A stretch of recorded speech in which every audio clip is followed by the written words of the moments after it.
Coming up, some Title IX transgender rights have been removed. They would no longer be able to rely on that as an entity to protect them. Plus, the College of Fine Arts is hosting a senior art exhibition. Each student, this is a culmination of what they've learned while they were here as a BFA student. And one organization in McAllen is working to keep its streets beautiful.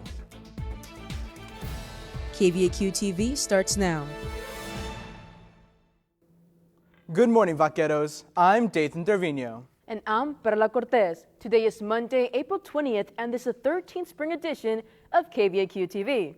Let's start today's newscast with our top story. The Education Department has removed sex discrimination protection rights for transgender students in public school districts across the nation. Our multimedia journalist, Jose Rodriguez, reports on the details. With the removal of certain rules within Title IX, transgender students may lack representation in public schools. All of this is only because of the fact that they just get a lot of hate. Like the community in itself and outside of it, hits a lot of hate. In a press release from the U.S. Department of Education earlier this month, it was announced the Trump administration would be undoing the Biden administration's rules for trans students. Changes will include closing women's and gender studies programs, ending puberty blockers, hormone therapies, gender transitions, or transgender care for minors. They would no longer be able to rely on that as an entity to protect them. According to the U.S. Department of Education, Title IX has been a federal law right under the U.S. Education Amendments since 1972, prohibiting sex-based discrimination within educational programs and activities that receive federal financial assistance. Sex-based discrimination can include sexual harassment, sexual violence, and failure to provide equal athletic opportunity. During the Biden administration, the law was interpreted to include transgender students by adding rules such as recognizing their gender pronouns, athletic participations, and preferred bathroom usage, a rule that no longer applies. Political science assistant professor Alvaro Corral says the Education Department will not participate in protecting trans rights under Title IX. What this means is that if there were to, say, be a transgender student who felt like their college or university was violating their rights as a transgender student, essentially they could not rely on the federal government, specifically, again, the Civil Rights Wing or Office of the Department of Education. Corral says the decision may affect higher education institutions and the U.S. Armed Forces. This may include trans individuals being denied jobs and promotion because of their identities. In that same press release, the Department of Education stated some institutions of higher education and university hospitals across the U.S. received a letter from the Trump administration demanding to end transgender programs. President of the Intersectional Feminist Student Organization, Cindy Ruiz, says she's grateful that her organization and other DEI programs at UTRGV are still running, but is disappointed with the handling of LGBTQIA protections. Not only it did make people go and unemployed, but also it removed a safe space that the community had the ability to go inside of universities and that combat a specific discrimination causes that the university could cover in that moment. Ruiz encourages people to join local groups and contact their local representatives to help make a change and be an ally to the LGBTQIA communities. For KVAQ-TV in Edinburgh, Jose Rodriguez. Hoy, hace 3 años, un cohete de SpaceX explotó tras despegar de la base de lanzamiento cerca de la playa de Boca Chica. Ahora, en 2026, la compañía continúa sus actividades en la zona. Uno de los nuevos proyectos en una planta de tratamiento de agua, la cual se espera que libre más de 100,000 galones de agua a la playa. Víctor Ortega en escena. Hablé con un profesor de UTRGV para entender el impacto al ambiente local en el futuro. No estoy diciendo que seguramente ocurrirá un cambio, pero si hay menos lecho marino, bueno, ya sabes, la probabilidad de que sea por las descargas de SpaceX. Con miles de litros de agua procesada siendo planeada para entrar a la playa de Boca Chica, miembros de la facultad de la Escuela de Ciencias están llevando a cabo un estudio de la flora marina de la zona. Profesor de ciencias Hudson Dio dice que primero hay que entender en qué estado se encuentra el ambiente actualmente antes de la actividad de SpaceX. El propósito del estudio de lecho marino es ver cuánto lecho hay actualmente en South Bay antes de que SpaceX haga sus actividades. Dio comparte que en previas situaciones similares, el agua descargada en el mar puede contener nutrientes que pueden afectar la pradera marina. Esta pradera marina es hogar de múltiples especies de peces, los cuales dependen de la flora para cosas como esconderse de depredadores o depositar sus huevos. Hay muchos camarones pequeños y cangrejos y animales similares. Y entonces los peces de pesca deportiva, como la corvina roja y la trucha manchada, van hacia el lecho marino porque hay presas para comer.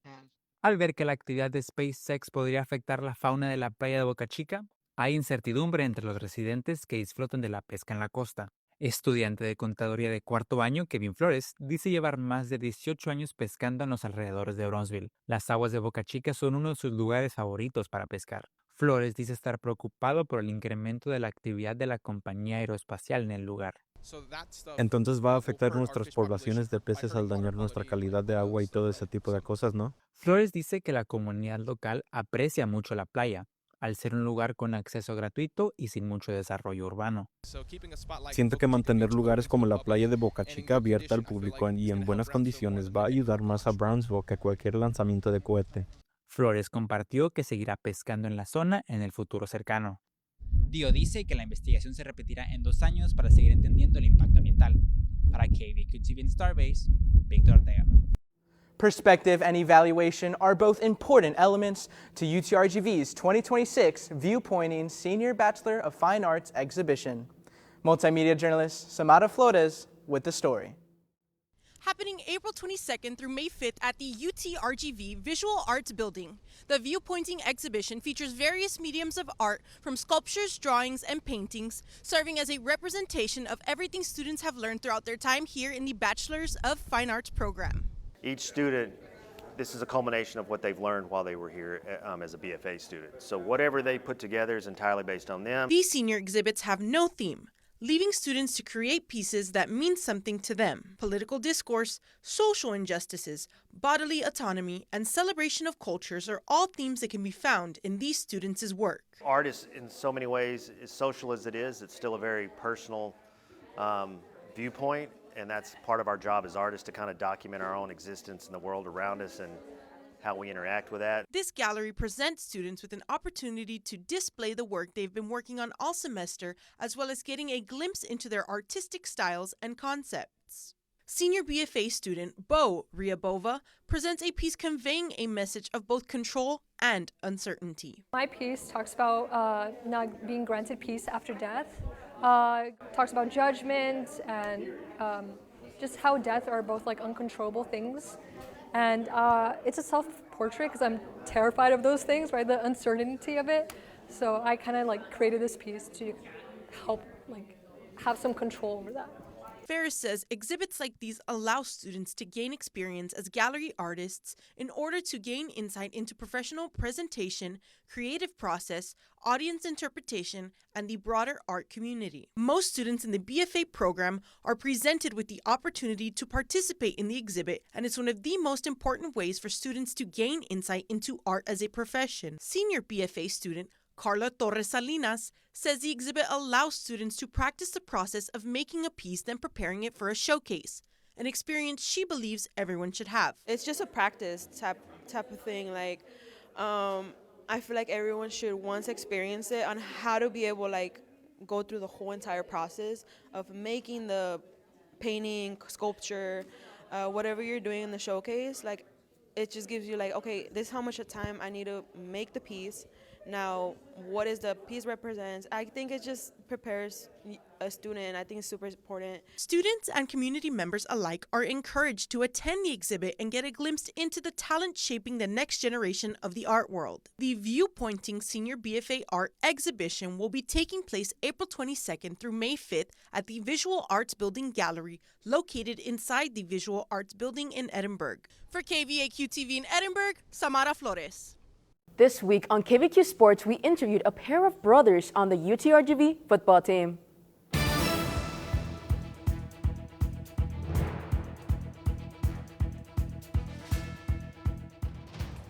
Hello, Vaqueros. I hope your Monday is off to a great start. Let's take a look at this week's sports action. UTRGV Athletics announced the hiring of 2 new members for the men's basketball coaching staff. Head coach Brandon Chambers announced the hiring of assistant coach Joseph Anderson last Tuesday and the hiring of assistant coach Joey Rodriguez last Thursday. According to UTRGV Athletics, Anderson spent the last season as the director of play development at North Carolina State. As a graduate assistant during 2024-2025, Anderson helped the NC State Cowboys to a 28-7 record and a 19-1 record in the Southland Conference play, helping the team advance to the NCAA tournament. Rodriguez spent the last 8 seasons as assistant coach at Florida International University. According to UTRGV Athletics, last season, Rodriguez guided Florida International to 15 wins. Chambers has yet to announce further members to coaching staff. Siblings are the glue that hold a family together with a unique connection. For a pair of UTRGV football players, they are not only taking the field as teammates, but also as brothers, tackling challenges together since they were younger. So it's just helped to stay close through the years, and like that 1.5 years that he was gone at college, like it was definitely a difference. So it's super nice being back together. Redshirt freshman quarterback Jackson Bays and his older brother redshirt sophomore wide receiver Braden Bays grew up in Boerne, Texas. Since the age of 3 and 4, the Bays brothers have been teammates playing a variety of sports including baseball, golf, and football. While they have always shared a close bond, their connection has only grown stronger as they've gotten older. Growing up, we did everything together, super close. We've been best friends since we were young, and fun getting to be back together playing football again. Outside of the gridiron, Jackson enjoys playing golf, hunting, and fishing, while Braden serves his community by volunteering at homeless shelters and family shelters. Despite having different hobbies, the duo share a passion for sports and goals that push them in the same direction, making it easier to give and receive feedback from one another. We very much have the same work ethic. Always trying to be one of the first ones here and last to leave, and it's easy to push each other. And never really get too upset at each other and know we can push each other in different ways, and maybe we can push others because it's not as personal, and know we can take it. Braden says he feels the pressure of leading by example, knowing that Jackson will follow in his footsteps and he is representing his family. I like to be a good role model for him, and I don't like messing up, and I don't like letting him down, so definitely a little bit of pressure making sure I'm doing good at everything I do, because I don't want to let him down and don't want to let my parents down either. Jackson says being a Division I athlete is a challenge, but with his brother's guidance, he is able to ask for help. He definitely is a role model for me, so looking up to him. He's been doing this for the end of his 3rd year now, and so just relying on him for different questions and problems that I might have. The Bays brothers will be back in action when UTRGV football returns this fall. This was all I had for you today, Vaqueros, on KVAQ Sports. Have a great weekend. Back to you, Dathan and Pearl. A social media trend has sparked the creation of a popular UTRGV student attraction for the UTRGV Brownsville campus bus stop. KVAQ-TV spoke with the student behind the initiative, a trading box placed on trust. Whether you're a student, a family member of a student, a professor, everyone can just swing by. It's here in the Brownsville campus. What seems like a general bus stop for oncoming students on the Brownsville campus has now become a hotspot for trading trinkets. The 956 Trinket Box is a small box for students to trade a variation of small objects, such as bracelets, keychains, small jewelry, and other trinkets. Michelle Garcia is the student behind the idea. She says the inspiration came from a social media trend and by popular demand, since multiple users across the UTRGV students' Facebook page shared interest for a trinket trading box. You could just donate a trinket, take one, and I just wanted everyone to kind of experience the feeling of getting that serotonin of a new trinket without having to actually buy one. So last week we set up the box here on campus on a Sunday. I posted it right away on the UTRGV students Facebook page. Right away you had all the comments of people asking where it's at and that they were super excited to see it. After a week since the installation of the trinket box, Garcia shares the box had received positive feedback from students online. She shares the box initially was not intended for the UTRGV campus, but for RGV residents in Brownsville. However, Garcia's sister convinced her to offer the opportunity to UTRGV students at the Brownsville campus, right here at this bus stop. And I did see someone on the UTRGV students page say, oh, why don't we put one up here? And I was like, I'm actually making one. It would be perfect to put it here. I wasn't thinking the bus stop, but I was like, what better place? I mean, everyone passes by there. We actually ended up hanging it up with some bungee cords that I found in my backyard. So everything that is in that trinket box was in my house. We didn't have to buy anything, so that's even better. The trinket box trading system is solely based on trust, giving students the opportunity to bring their own trinkets to trade with. However, Garcia says if students do not have any objects to trade, they can return another day to place an item inside the box. The 956 trinket box is expected to stay at the Brownsville campus bus stop. Garcia also teases a trinket box may be added to the Edinburgh's campus bus stop, and just maybe across the RGV. For KVAQ-TV in Brownsville, Perla Cortez. April is Earth Awareness Month, and one nonprofit spreads awareness with a pop of color. Multimedia journalist Ian Juarez with the story. In the city of McAllen, art pieces such as this one not only enhance the beauty of the city, but spread awareness about environmental preservation. At the end of the day, we're not doing it for ourselves, but we're doing it for future generations. Keep McAllen Beautiful is a nonprofit organization whose goal is to educate locals about environmental awareness while keeping their city beautiful. In 2019, Keep McAllen Beautiful started the Public Art Project, which had local artists paint murals on things such as irrigation pipes along roads in order to give the city a more approachable feel. Keep McAllen Beautiful program coordinator Claudia Gutierrez shares the artwork not only brings people to the city, but educates residents at the same time. Educating the public on recycling and litter awareness, it would give, our future generations a better place to live. If I educate, a child, that child will grow up and educate, another person. One independent artist, Jimmy Kieran, says the artwork makes the city of McAllen stand out compared to others in the valley. So when you run along the trails, you're not looking at emptiness. You get colors and art. So for me, it makes it worthwhile. I'm actually just really grateful for this program. Like I said, I kind of started doing these pipes when I started painting outside, and it gave me a platform to practice, to learn the trade, to get better. Keep McAllen Beautiful offers volunteer events for students and the public, such as the Great American Cleanup, which Gutierrez says over 800 volunteers showed up and collected over 2,000 pounds of trash. Anyone interested in participating in any future events can contact Keep McAllen Beautiful at 956-681-4562 or by email at kmb@mcallen.net. The organization can also be found on social media such as Instagram at Keep McAllen Beautiful and Facebook at Keep McAllen Beautiful Inc. For KVAQ-TV in McAllen, Ian Juarez. Thanks, Ian. Honestly, Dathan, I went through McAllen the other day and those murals looked absolutely beautiful. I know, I really wish they could bring something like that to Harlingen. Join us again for our next newscast at 8:30 a.m. Monday, April 27 on VCast monitors and select social media. For KVAQ-TV, I'm Dathan Tervino. And I'm Perla Cortez. Visa Vaqueros!